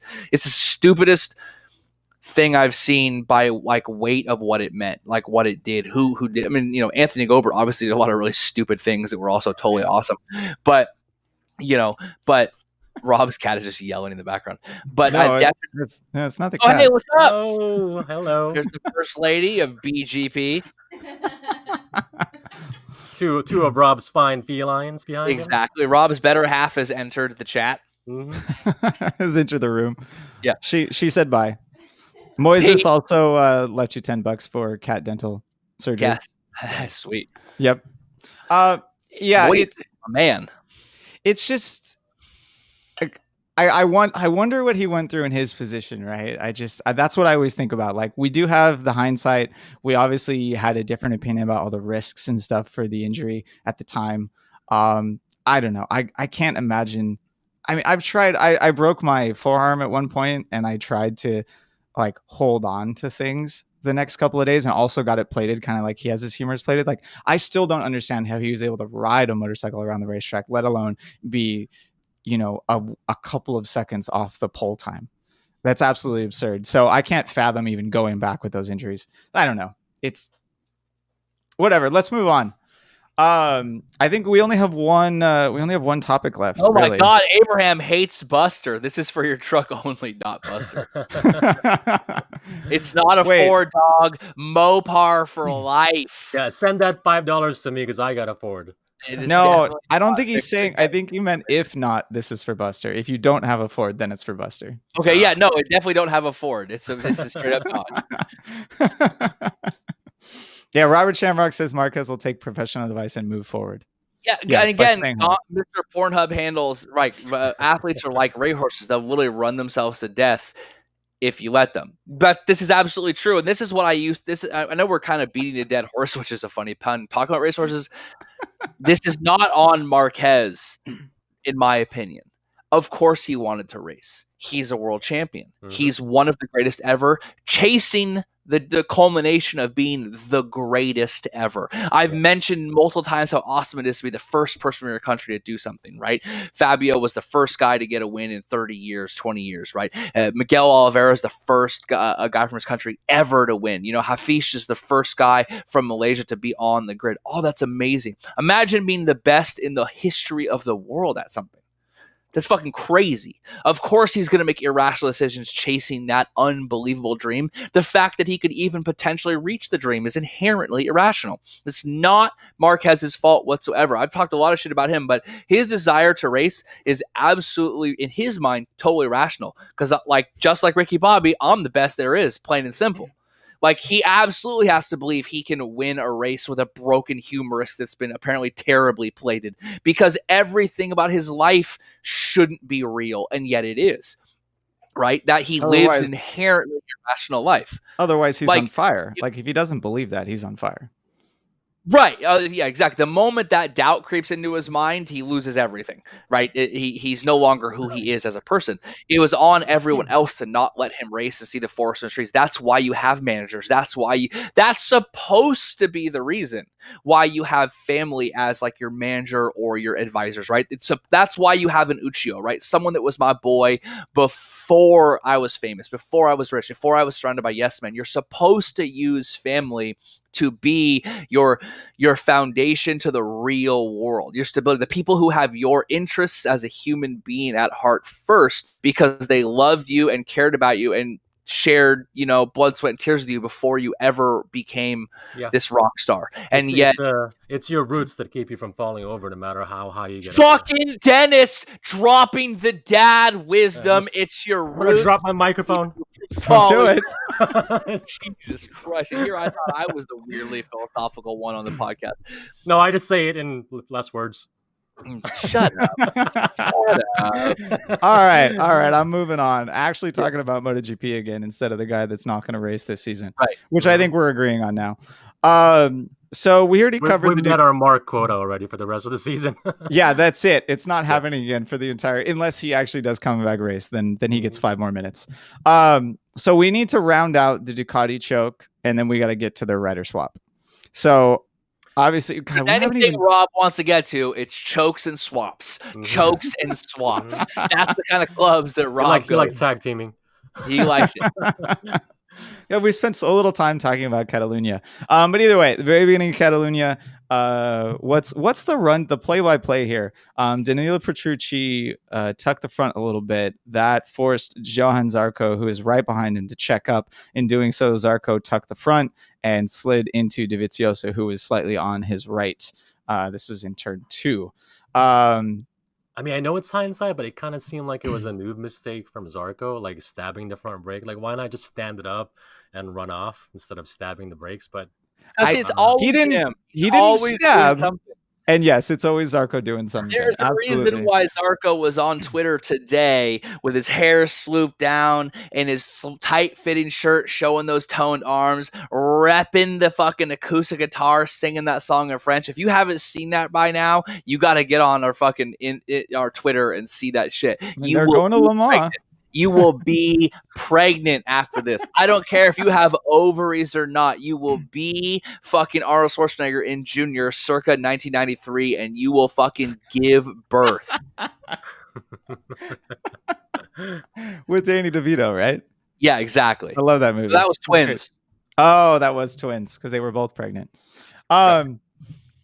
No, so I mean, people are already saying like, why is Dovi qualifying 15th? Not Petrucci's fault at all. All completely valid points here. It's just this is just the culmination of Ducati shooting themselves in the foot, and Dovizioso being the rider that is now his best asset of consistency is now completely gone. And this is what we get, right? You think that you can consistency your way to the title and win a couple of races in the middle there by being Dovizioso, and you qualify 17th and get taken out by another Ducati. I mean, this is peak Ducati, right? That's all they've ever really done is kind of taken everything good that they had and somehow failing miserably at it. Yikes. Was that too Deb for you? Let me go change his shirt real quick. I mean, do we need to cover the choke anymore? Other than my commentary about Zarco, I do believe it was just a racing incident. I mean, it's unfortunate, but there was nothing funny about it, really. I mean, I don't even think Zarco stabbed the brake. Like in watching the replays, it didn't look like the front dove. Right, well, I guess far. What I'm trying to say is, in bringing that up, I'm not actually blaming Zarco. It was just a purely racing incident. Yeah. And actually, speaking of Zarco, I don't know how you guys feel about it, but despite Catalunya, how do you feel about the current Zarco Road to Redemption parade, so to speak? Ducati swap. Here we go. Yeah, you buying it? Are you happy? Are you glad? Or are we over Zarco altogether? I'm glad in the sense that I think it's important that he gets moved up. I mean, we don't know if Avintia is going to be on the grid next year or not. There's some talk, but I think it's important that I said this with the franchise system. If Zarco got pole, he's got a podium on that like third tier Ducati. You know what I mean? Like, I think it's important that Ducati shows with 6 bikes on the grid that if you perform, you'll climb the ladder. If you do well. Farm system got a farm, right? Farm's got a farm, right? Exactly. So I think for me, I didn't expect a podium is pretty solid on an Avintia Ducati, a podium and a pole position, and continuing to fight for that, have front row starts. That's great. So I think it's good that he gets it. I think Pramac, the year at Pramac is like, okay, it's time to like show that you were the guy that we all thought you would be. Because if not, this is it. Like. You went to KTM, probably not the greatest decision in the world, but hey, you can't bake bread without any dough. So like you got to get paid. But he showed enough promise at Avintia to go to Pramac, and now he needs to do something because Pramac has shown this year and last year that they are a podium threat. And if he's not a podium threat, then the road to redemption's over. If he is a podium threat, then Jack Miller really needs to watch the fuck out. Mm-hmm. I mean, and he also has a Moto 2 race winner and title contender coming as his teammate, right? Isn't Bastianini? Right. Be my segue. No, Jorge Martin. Oh, that's right. I'm sorry. Jorge Martin. Who do we think is going to do better on the factory duck next season, Zarco or Miller? Zarco will be on a Pramac. So I don't know if he has the full factory ride, but it's going to be Pecco and Miller at the actual factory team, and then Zarco and Jorge Martin on the Pramac. What's interesting is that Ducati is going to have an entire squad of people who've never won on a Ducati. They'll have only one win of their team, unless Pecco or Miller get a win this year. But as of now, only Miller's sole win in the wet will be the only person who's had a Premier Class win in their entire squad. Zarco so far is the overwhelming winner in the chat. Has anyone ever has any factory done this before, at least with 4 rides, just completely jumbled them up and just ditched all their experience? I can't recall. I mean, I guess you could say in 2005, like 2004 and 5, Honda just went with, instead of having a main team, that was before me and Rob though. So they went with the bomb squad. Like they just like gave everyone a factory bike, right? Like in 2004 and 5, Honda's main main people were satellite teams. It was Sete and Max, right? You had like Alex Barros and Nicky Hayden on the factory team at one time. And then you had Biaggi on the factory team, but he did horrible. You had, there was a time period where Honda kind of went with a blitzkrieg approach, just overwhelm them with factory bikes and talent. But it's very strange to see this total jumbling. Like the factory squad has all new people. Pramac has all new people. In general, the common wisdom was you got one veteran and one, up and comer, and that's how you balance it out. Mm-hmm. I don't know. Yeah, I mean, like we're seeing at Suzuki what not having enough experience is doing in the factory team, right? You have two young guys, one of them gets hurt, then you don't have the development. Maybe you're not doing as well as you possibly could, which is a weird thing to say given how much we're praising Suzuki at some points. But for Ducati to do that, like I almost think that they're going to be banking on the fact that they still have Pirro and Gigi Dall'Igna. Right. And I mean, maybe Ducati also sees something in Jack's data. Like, obviously, I already said earlier in this episode that Jack seems to be the most consistent Ducati and is getting along with the new Michelin tires on that Ducati the most. Like, for him to take that into the factory team could be a very good thing, but it could also set them down a development path that may not win you races. And that kind of goes to what you're saying about Suzuki and the limited people. Was you remember when Ao and Iannone joined Suzuki and Rins was hurt? Iannone's they sort of blamed Iannone, but you never know at that time. But there was a decision based on which engine to use, and you had a guy who'd barely ridden the bike have to be the main contributor to that decision because Rins was hurt. And so you have Iannone choosing an engine. It didn't go well. They blamed it all on him. It can be really worrisome to not have any consistency in rider to know which is the best path or which path is development. But I think Miller, luckily enough, is pretty much on a factory bike, and they've obviously signed him early. There's no doubt in my mind that he's involved in feedback, and I think the moment that, to go back to the chat earlier about how Gigi's probably pretty mad that Dovi was the one to pull the plug, and all of a sudden his results pretty much tanked after that. Wouldn't surprise me at all to hear that Miller is considered the de facto factory rider right now. Well, they did that too. They did that with Iannone to Cal Crutchlow. The second Crutchlow was like, nah, I'm gone. And also with Pramac, like all that stuff, all that organization is already set up with Pramac, right? Because they're so close to the factory team that I'm sure Miller has Ducati technicians in his garage and has had them all season. Like, I wouldn't be surprised. And they're seeing his qualifying performance and his race performance, and they're going like, all right, this guy has the Michelin set up. Let's take the bike in this direction. And with Pecco being his teammate, maybe it's not that big of a change for Ducati. Like, they're already there. But I think Pecco is on a lower spec bike than Miller this year. The main thing I would say about Pecco was, I've said this since they put him on, Pecco to factory was always the plan. That was never going to be the plan. That's always what they've been planning for the entire time.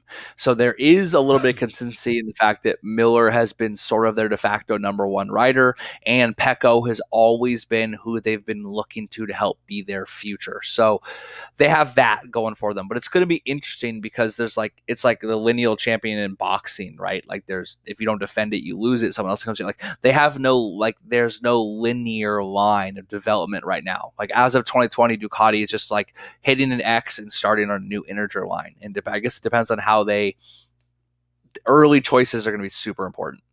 Yeah. It'll be interesting to see. I mean, they're not at a crazy disadvantage. Like their development is probably more on track than Honda's this year, with them losing their top rider and everything else that's going on with them. So it could still not work out that bad. They do still have a lot of consistency in the engineering organization with Michele Pirro and with having Jack Miller. But yeah, it'll be weird if like this whole move causes them to be in a slump for the next 2-3 years, because that's how long it seems to take development to kind of catch up and produce results. Like if they shoot themselves in the foot even more at the start of next season because of bad development choices, it's going to be a bad look for Ducati for the next 2-3 years.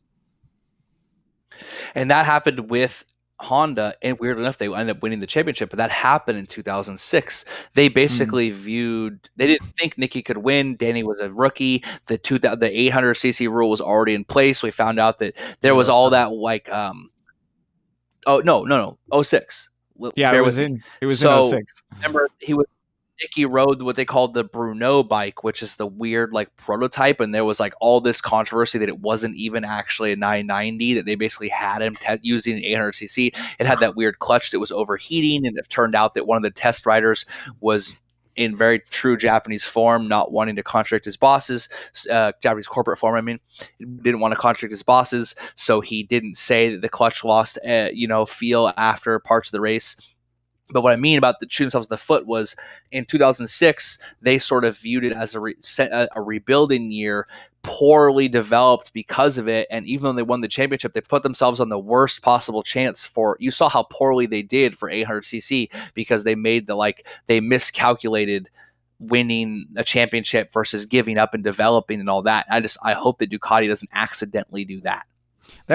That would definitely be an extreme if they did that much, because there was a rule change with completely new bikes, right? The MotoGP has a lot of consistency going for it. I don't think there's any planned regulation changes.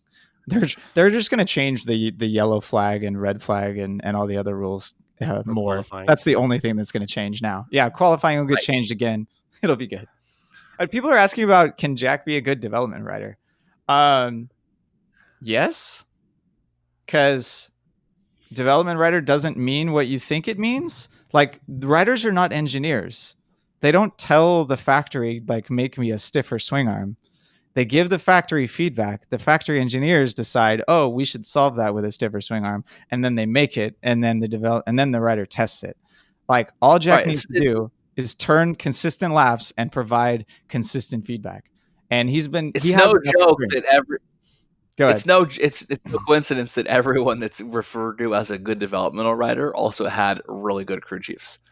Like, everyone's like, Rossi's a great developmental rider. Yeah, he had Burgess as his crew chief. You know what I mean? Like, there's a lot of guys who are referred to as good developmental riders, but if you're a good developmental rider as a team. And can Jack be a good developmental rider? I have no idea. What I do know is he's ridden a lot of shit GP bikes, and you wonder how much his input is valuable. He rode a bunch of prototypes, then he rode the Pramax when they weren't good. He rode the shitty ass Honda, he rode the Honda production bike. I don't mean prototype, the production bike. Then he rode the Mark VDS shit version of the bike. Then he rode Pramax. He's never been like a factory rider leading development. I don't know if he has a skill set or not. I don't think he's ever put in the position to either harness it or found out if he has it or develop it. I have no idea. I don't think anyone can really know that. He's had too much change over the course. He's ridden too many bikes that were low spec bikes to have any idea if he can develop. I doubt he's ever been put in the position to develop a bike. Do they even need one? They still got Pirro. Yeah, I mean, you absolutely need to get consistent feedback from your racers on race weekends and from the race pace. At race pace, and from the test, the actual Dorna tests, for the whole setup to work, right? You can't just have two race riders that don't contribute at all. I mean, we're seeing what Jorge Lorenzo's not contributing to Yamaha. Yamaha's not even having him show up to tests where everyone else is able to go. That's what that was. That was only like 3 weeks ago. It was right. It's already old news. But no, they do still have Pirro. It doesn't sound like they're changing much at all about the engineering staff. So the development will continue. But yeah, Jack will need to give feedback. To Kev's point, yeah, we don't know what's going to go on, but it does seem like, or one thing that I see in all that experience that he has is he definitely knows what he doesn't like. Right? He just may not know what he wants to go faster. And that's the one thing, like, being in a factory squad, they're going to ask him, like, what do you need to go faster? And maybe he'll be able to tell him. And have a crew chief that can interpret that information the correct way and act as a mediator.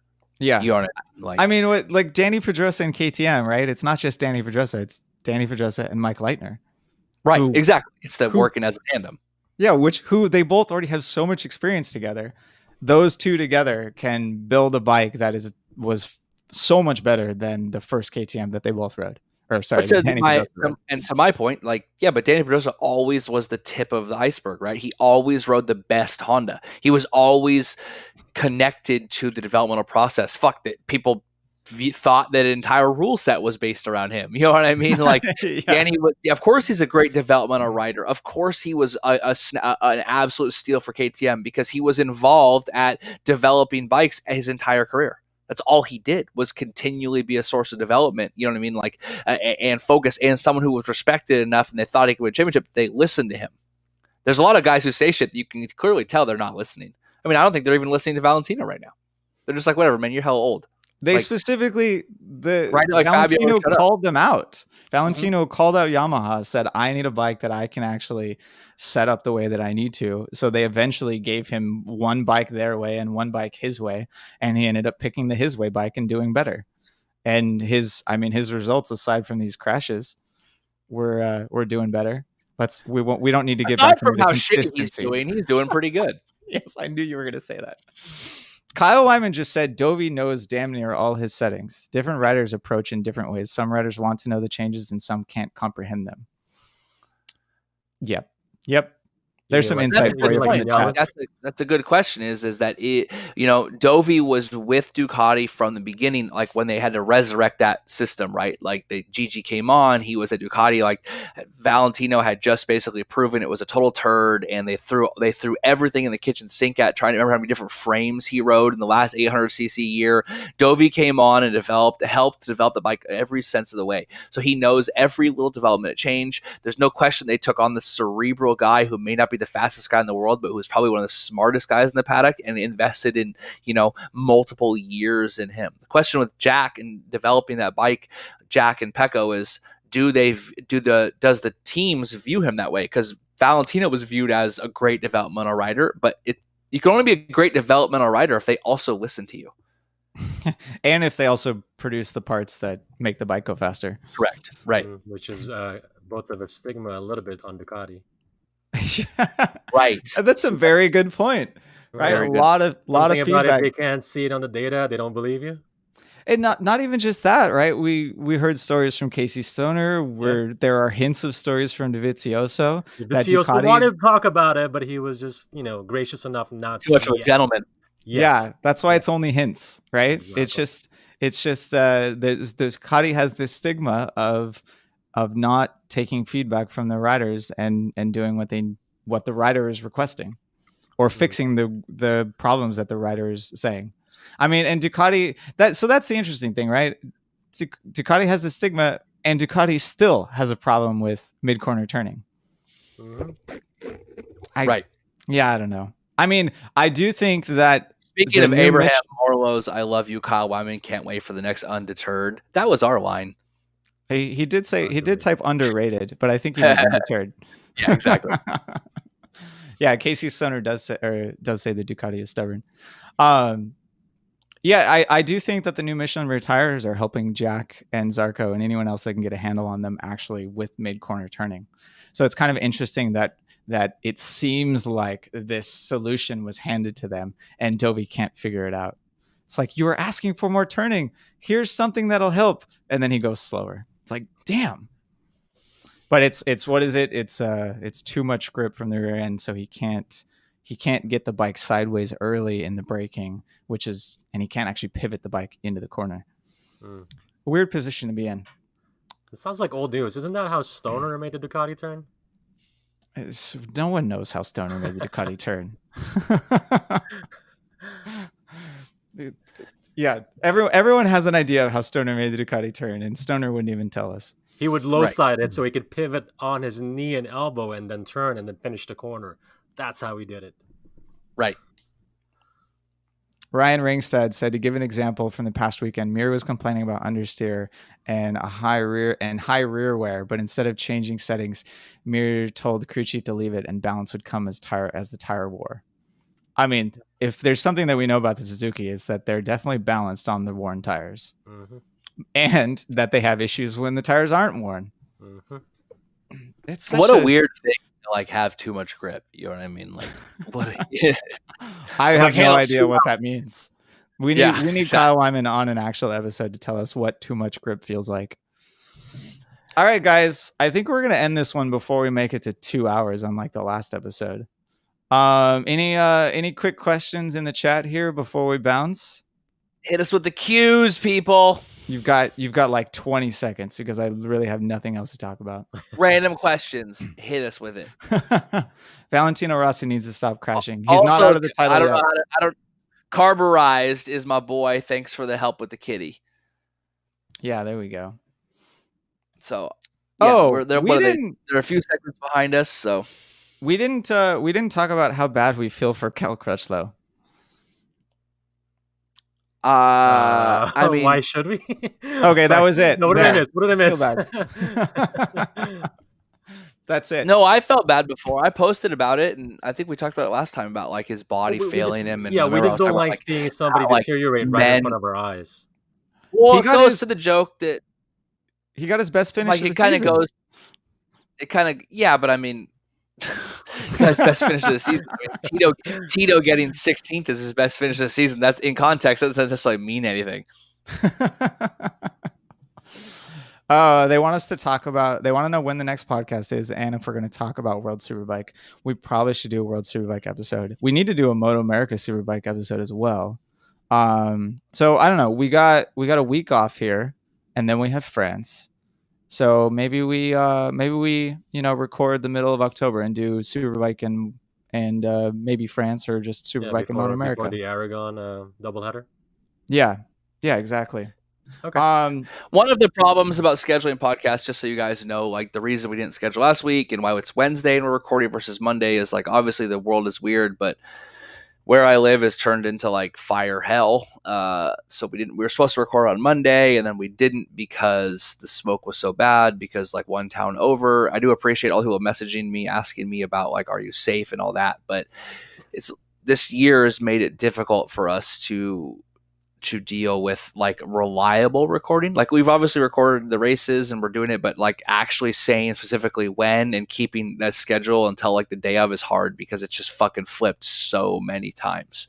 Like we were literally going to record on Monday and then the Sunday night, that night and Monday morning, there was a massive fire in Sonoma and Napa County where I'm from. And it just like was choking us out.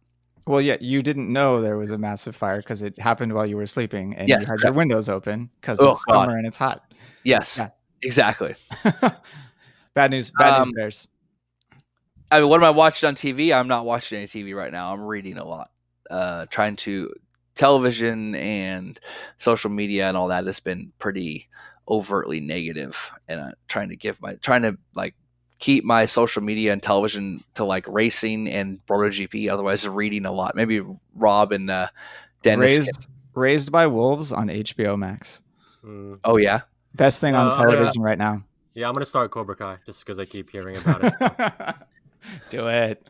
Yeah, Cobra Kai is legit good. This is the second time I've worn a headband. In the last 2 episodes for me, I'm getting the hint, Kevin. Right. Thoughts on Gerloff? Pleasantly surprised. Nope. And getting on the train. Yeah. That's pretty much it. We'll talk more about him later. I think he's doing amazing things over there with what was going to be a very uphill battle for him. Moving over to Europe and then the pandemic and being with a new team and all that crazy stuff. So yeah, The Boys season 2, Raised by Wolves, is better than The Boys, which is why I did not say The Boys. I'm also watching The Boys. The last 2 episodes have been batshit crazy. Right, but I still feel like somehow the first season is better than the second season so far, in my opinion. The storytelling in the second season is it's not up to the same standard for me as season 1. Yeah. And same thing, Lovecraft Country, that one was doing pretty good, but things have gone a little weird. I haven't seen Lovecraft Country, but the fact that you just said anything with Lovecraft got a little weird is odd. The entire point of Lovecraft, aside from his very overt racism, which I think Lovecraft Country is supposed to be addressing, is that it's weirdness on a powerfully cosmic scale with the intent of making a human go mad. That's like the whole point of Lovecraft. The Lovecraft mythos, the Cthulhu mythos, is that there is this whole tangent existence in our universe that is so cosmic and so powerful and so large, and we are so small in comparison to it that people go mad. Like that is Cthulhu. Like that's the whole point of that, and the Elder Ones and all of that. It's like, so that anyone would say Lovecraft Country got weird is strange because that's the point by definition. was so weird that you question yourself. I had no, like, everything that you just said did not know anything about. So that actually puts the plot and a lot of the stuff in perspective. So, well, you got to H.P. go Lovecraft, watch it now and then H.P. tell me Lovecraft more about it. wrote a lot of his stories initially in serial magazines that were popular in the early 20th century, mid 20th century. But one of his reoccurring themes, if we were going to kind of avoid some problematic issues that you would view in 2020 versus like the mid 20th century, which I think Lovecraft Country is supposed to be addressing, some issues with savages and all this kind of stuff that he made some racist comments, but the overall arc of the way he did with these serialized novels and these small stories is that people would get a character would get a sneak peek or an accidental view or some kind of view into the larger nature of reality, which in Lovecraft stories tended to be these what they call the elder ones or fallen gods or the first people that existed in the universe who were so large, impactful, so cosmic, and we were so inconsequential to them, and Earth was so inconsequential to this level of existence that it would make you question your sanity, that your place in the world. That was the whole point. The entire point of the Cthulhu mythos is literally, and the mythos of Cthulhu is expanded upon in like kind of fan fiction status, where other writers expanded and grew it, but they grew it. But the entire point of H.P. Lovecraft is that there is a reality so much larger, stranger, weirder, and disconnected to ours, and it is so much more important and fundamental that where we exist and how we exist is so inconsequential that we lose our minds when confronted with that reality. That's the whole point. So like the fallen ones, Cthulhu, like that's the entire reason. So if it's getting weird, that should be what's eventually happening. Because I haven't even seen Lovecraft Country, but if I was going to do it, you would set a narrative, make it feel normal, and then slowly expose that narrative to even stranger and stranger threads until the narrative seemed pointless. And that would be like the theme that you would do with a Lovecraft story. Jeez. Yeah, the only reason I know about Lovecraft is because of Cthulhu, and the only reason I know about Cthulhu is because of Metallica's Call of Cthulhu, which is my go-to warm-up whenever I pick up a guitar. That's the song, and South Park. Oh, I don't know. Mintberry Crunch. Mintberry Crunch, and the Rick and Morty intro. I've never seen that show. Ah, you got to watch Rick and Morty. Yeah, I need to go back and watch like the last 2 episodes then and see if that actually fits what you're talking about. That just piqued my interest a little bit more for that show. All right. We are finishing this off with amazingly bad predictions by BrotoGP. Who is going to win in France? Mir. Oh, damn. Damn, you went there. Wait, you said bad predictions. It's gonna be like 50 Fahrenheit and fucking raining. Yeah, like it always is. Right, so you said bad predictions. I'm going with Zarko. On a wet duck. I'm gonna double check last year's results before I give my prediction. Just real quick here. Dovizioso crashed out, right? Oh God, I don't even know. I mean, no, Dovizioso got second last year. Maverick crashed out. Petrucci got third. Wow, that's crazy. Jack got fourth. I'm gonna go Jack Miller wins. I'd like to see that, honestly. I have harped on Miller for a long time, but nothing would make me more excited to be proven wrong, to see another, not a first race winner, but first for Ducati, and almost a first race winner, a new winner, because it's been so long. But I would love to see Miller take that next step. I really would. I hope it's Miller, but I'm actually I'm surprised at the doubling down on Tito consistency from last season at Le Mans. All right, either way, we're getting out of here. Thanks for joining us, everyone. Thank you again for the super chats. That is very helpful for Kevin Buster and his truck. And obviously, I have to get Buster to the dentist with the truck. That's how I get him there. Twofold. Yeah. It just stacks on top of each other. The shirts will go live Thursday, October 1st in the morning whenever I get up and hit the button. But either way, it's a pre-order. You got 5 days. You only got 5 days. You got until Monday at midnight. Or maybe, Monday at midnight. So get those orders in Couple people might get lucky. We occasionally buy a couple extra in case there needs to be returns or one's damaged. So we order a little overstock to cover that. So once we make sure everyone gets their shirt, this much, it's much, teensy weensy. Yeah, and you can't have one of these. That's right back here behind my head. All right, everyone, show it to him. All right, I'll show it to him. What? The tank top? Rob That's just made a tank top for no reason. Look at that shit. Rob's arms are so big. Fucking, he is so alpha. His guns are such absolute meat cannons that they don't even make sleeves big enough for him. And local printer, flagship printing. Thanks to Ben for helping us out. Ben, my dog. He even he got all these bros tank tops too. So okay, Carburized asked one more time. Let me just say it. How do you pre-order?